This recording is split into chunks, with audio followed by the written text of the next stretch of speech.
Hey gang, it's Barry, Coach Barry again here with another Gimme 5. This week, Michelle and I got a lot of questions about time management, and so we thought we'd address that to you today. So, you know, saying I don't have time is the grown-up version of the dog ate my homework, and we all know the origination, or where that story originated from and how that came about. So let's don't use that as a reason for not doing our training.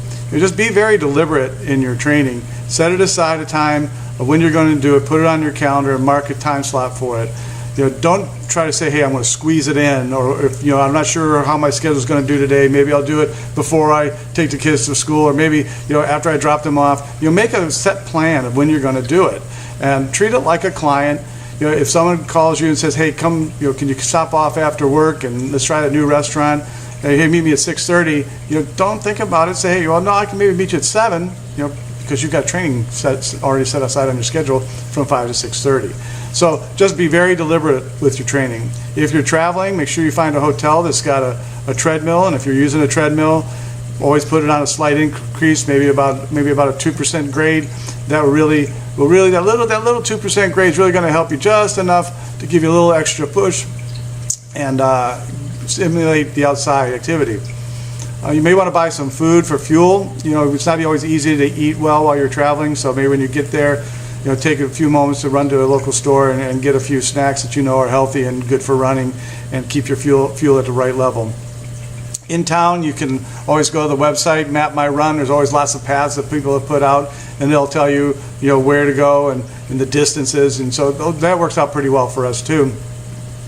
Now, you know, for morning prep, if you are going to go out in the morning, sometimes it's hard to get yourself set. Well, what we do is, you know, we put all our clothes out, our shoes out, we put them right beside the bed, and then as we get into bed, you know, it'll be, you start the mantra, you know, as soon as my feet hit the ground, as soon as my feet hit the ground, as soon as my feet hit the ground. And when you wake up in the morning, you roll out, as soon as your feet hit the ground, put your clothes on, go down, you've already got the coffee on a timer, it's already made. Have your little sip of coffee, whatever little prep food that you've got prepared for the night before. You know, go outside, feel the temperature, set your coffee cup on the curve, and then go out and knock it down. Another thing is stress management. That gets in the way and then affects your time management. What we tell people to do is to take a list of all the things you can control, and then maybe the things that you can't control that possibly would get in your way of having a consistent training or a time set aside to do your training. So make your A list of everything that you can control and your B list of everything that you can't control, and then look at that B list. Look at it real close and say, okay, I think I can control that, and move that over to your A list. And now your A list will have everything that you can control, and your B list will be things that you just can't control, so you'll have to work around it. Take a final look at that B list, make sure there's nothing you can move from one side to the other, and then address the things you can control, and the things you can't, well, that's just how it is. You can't control everything.